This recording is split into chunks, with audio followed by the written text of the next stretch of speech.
आकाशवाणी पटना से प्रस्तुत है समाचार ध्वनि चित्र। आज के इस अंक में अंतर्राष्ट्रीय योग दिवस, नालंदा विश्वविद्यालय के नए परिसर का उद्घाटन और जानेंगे 1 जुलाई से प्रभावी हो रहे 3 नए आपराधिक कानूनों के बारे में।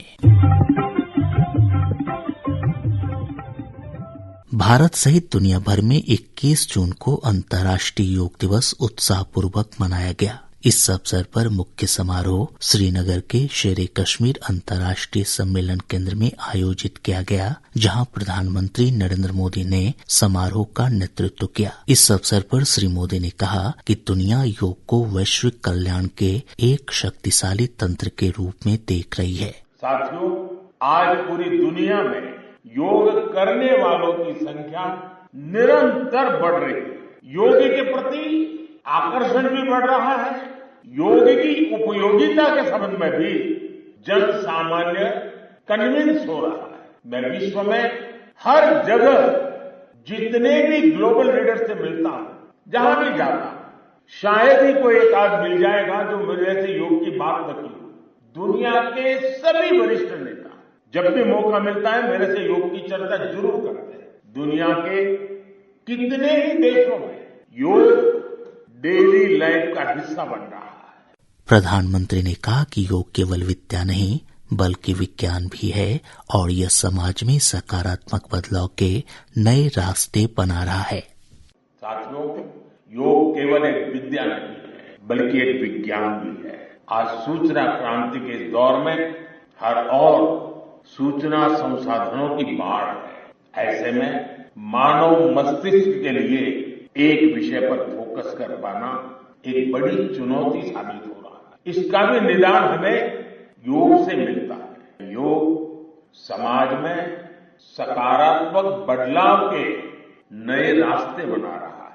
प्रदेश में योग दिवस पर कई कार्यक्रम और योग सत्रों का आयोजन किया गया। आयुष मंत्रालय की ओर से राजधानी पटना के पाटलिपुत्र खेल परिसर में मुख्य समारोह का आयोजन किया गया। आकाशवाणी के साथ बातचीत में नियमित योगाभ्यास करने वाले कुछ लोगों ने अपने विचार साझा किए। मैं जगजीत कुमार पटना से योग शिक्षक, कई वर्षों से योग सिखलाने के क्षेत्र में कार्यरत हूँ। मेरा जो यह अनुभव है कि कुछ आसन, कुछ प्राणायाम, कुछ ध्यान के अभ्यास को अपने जीवन में अपनाने से शारीरिक, मानसिक और भावनात्मक लाभ प्राप्त किए जा सकते हैं। प्रतिदिन योगा अभ्यास अपने जीवन में, अपने दिनचर्या में लाइए और स्वस्थ जीवन और स्वास्थ्य लाभ प्राप्त हेतु योग को अपने जीवन में आत्मसात करें।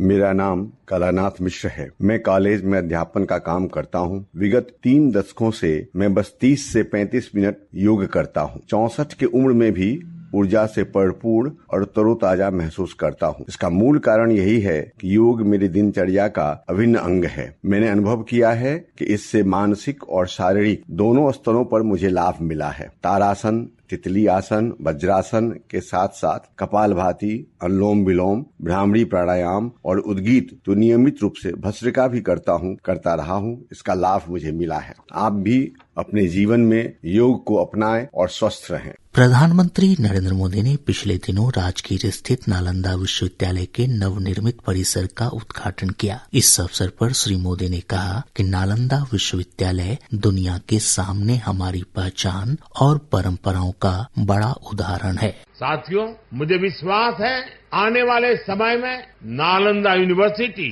फिर एक बार हमारे कल्चरल एक्सचेंज का प्रमुख सेंटर बनेगी। यहाँ भारत और साउथ ईस्ट एशियन देशों के आर्ट वर्क के डॉक्यूमेंटेशन का काफी काम हो रहा है। यहाँ कॉमन आर्काइवल रिसोर्सेज सेंटर की स्थापना भी की गई है। Nalanda university ASEAN India university network बनाने की दिशा में भी काम कर रही है।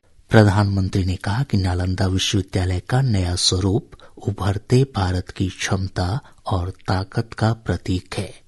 नालंदा का नवजागरण, ये नया कैंपस विश्व को भारत के सामर्थ्य का परिचय देगा। नालंदा बताएगा जो राष्ट्र मजबूत मानवीय मूल्यों पर खड़े होते हैं वो राष्ट्र इतिहास को पुनर्जीवित करके बेहतर भविष्य की नींव रखना जानते हैं। इस अवसर पर मुख्यमंत्री नीतीश कुमार ने नालंदा विश्वविद्यालय के निर्माण की पृष्ठभूमि पर प्रकाश डाला। नालंदा विश्वविद्यालय का इतिहास बहुत ही गौरवशाली है। प्राचीन काल में नालंदा विश्वविद्यालय की पहचान ज्ञान के केंद्र के रूप में रही। आज यह देखकर मुझे बड़ी खुशी हो रही है कि अब नालंदा यूनिवर्सिटी पूरी तरह से कार्यरत हो गया। अब कितना बढ़िया बन गया, पहले से जो बन रहा था अब कितना अच्छा बन गया, कितना सुंदर बन गया। वर्तमान में यहाँ 17 देशों के 400 छात्र छात्राएं पढ़ाई कर रहे हैं। यूनिवर्सिटी के लिए सभी बिल्डिंग एवं कैंपस काफी बढ़ा और बहुत सुंदर बना है। देश भर में 3 नए आपराधिक कानून सोमवार 1 जुलाई से लागू होंगे। इसके बाद इंडियन पिनल कोड आईपीसी की जगह भारतीय न्याय संहिता 2023 और सीआरपीसी की जगह भारतीय नागरिक सुरक्षा संहिता 2023 और इंडियन एविडेंस एक्ट की जगह भारतीय साक्ष्य अधिनियम 2023 लागू होंगे। नए कानूनों के माध्यम से यह सुनिश्चित किया जाएगा कि लोगों को त्वरित न्याय मिले। एक रिपोर्ट।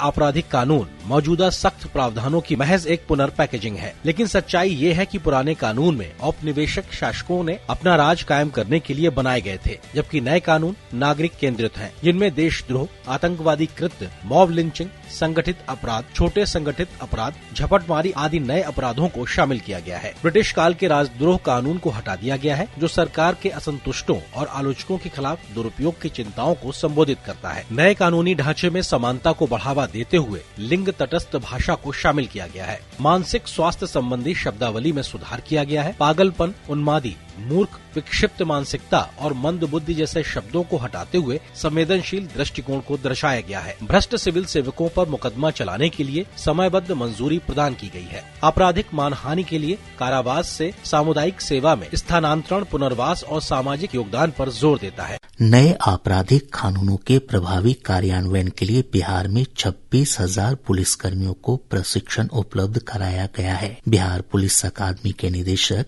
बी श्रीनिवास ने ये जानकारी दी।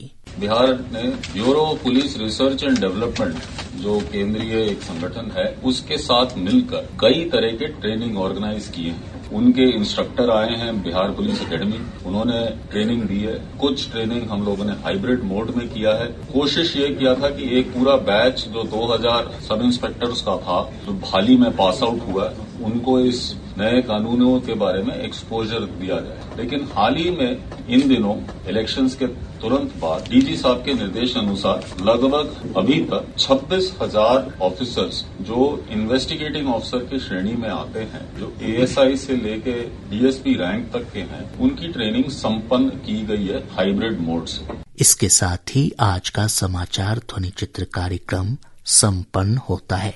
यह कार्यक्रम प्रत्येक बुधवार की रात 7:50 पर आकाशवाणी पटना के प्रादेशिक समाचार एकांश द्वारा प्रस्तुत किया जाता है। संपादन कृष्ण कुमार लाल, वाचन अभिषेक दास और ध्वनियांकन राहुल कुमार।